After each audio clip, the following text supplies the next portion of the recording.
কিন্তু করুণ দৃশ্য, নবী তাকাইয়া দেখি আব্দুল্লাহ আনসারীর বাড়ির আঙ্গিনার মধ্যে দুইটা নাবালক, দুইটা শিশু বাচ্চাকে দুইটা খেজুর গাছের মধ্যে রশি দিয়া বাঁধা। নবী ডাক দে কয়, আব্দুল্লাহ আনসারী, ওই খেজুরের দুইটা গাছের মধ্যে দুইটা নাবালক শিশুরে বাঁধা দেখা যায় রশি দিয়া।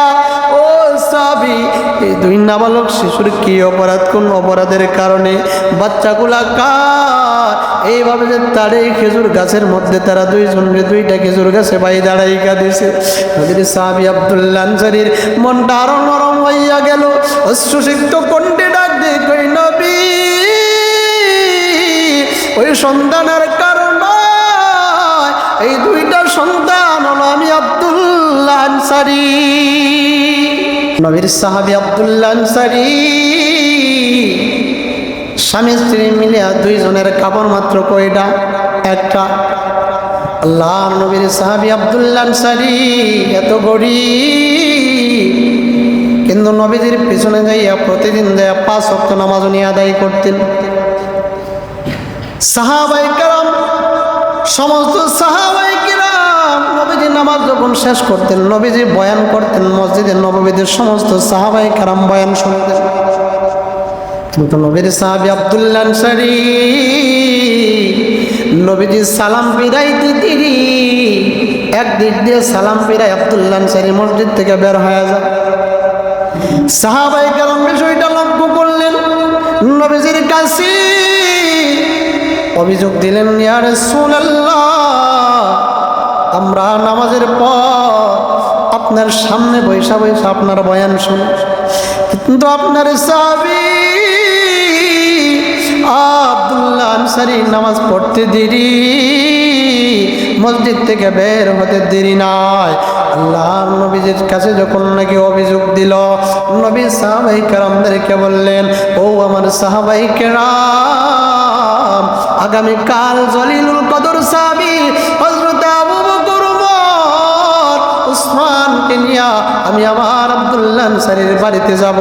আমি যাইয়া জিজ্ঞেস করব আমার সমস্ত সাহাবায়ে কেরাম মসজিদে নববীর মধ্যে নামাজের পরে সমস্ত সাহাবীরা বয়ান শুনে, কিন্তু আমার সাহাবী আব্দুল্লাহ আনসারী কোন কারণে বের হয়ে যায়? আল্লাহর নবীর সাহাবী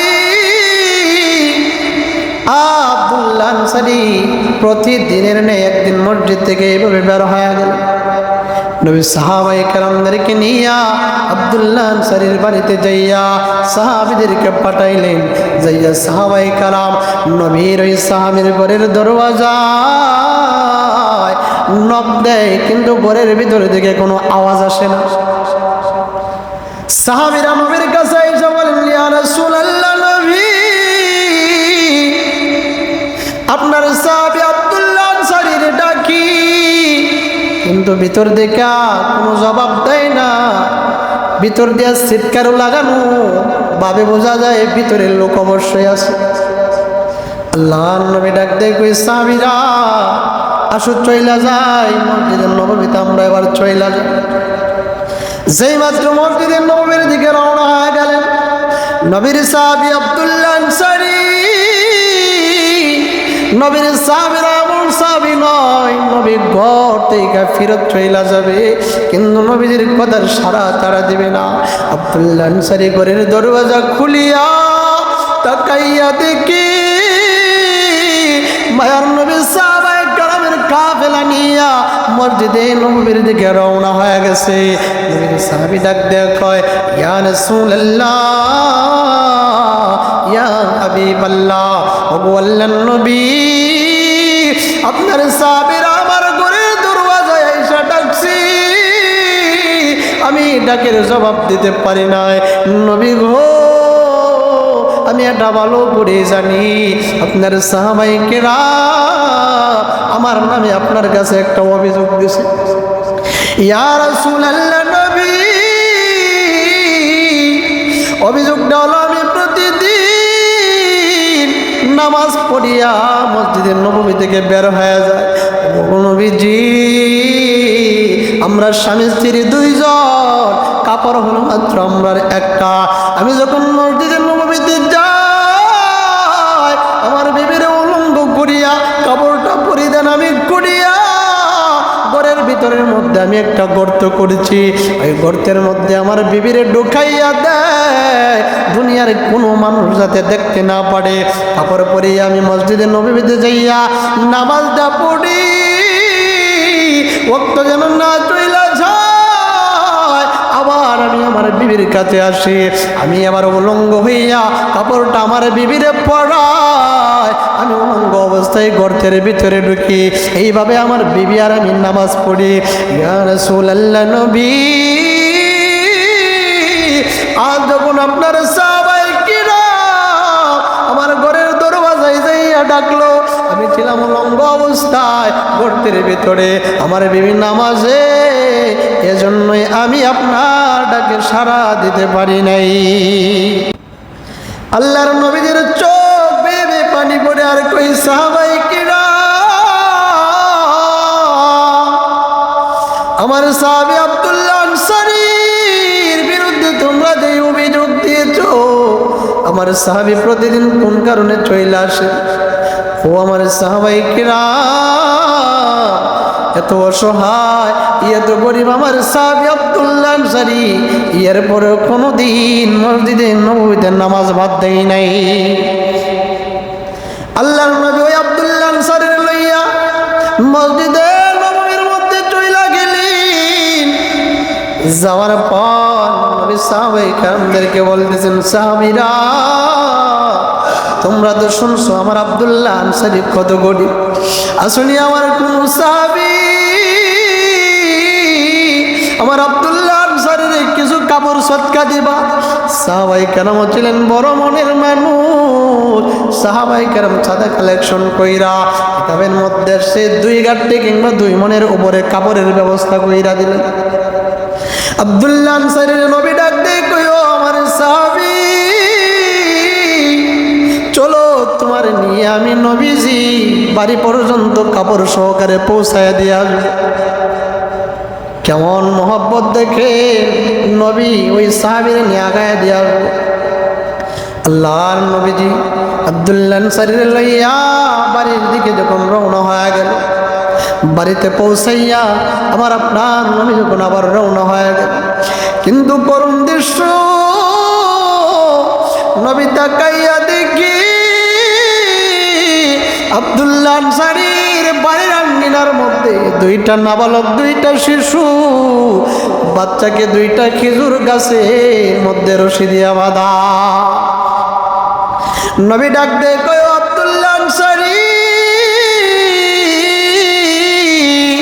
ওই খেজুরের 2টা গাছের মধ্যে 2টা নাবালক শিশুরে বাঁধা দেখা যায় রশি দিয়া। ও সাহাবী, এই 2 নাবালক শিশুর কি অপরাধ? কোন অপরাধের কারণে বাচ্চাগুলা কার? এইভাবে যে তারে খেজুর গাছের মধ্যে তারা 2জনকে 2টা খেজুর গাছে বাই দাঁড়াইকা দিছে। নবীর সাহাবী আব্দুল্লাহ আনসারীর মনটা আরো নরম হইয়া গেল। অশ্রুসিক্ত কণ্ঠে ডাক দিয়ে কই, নবী,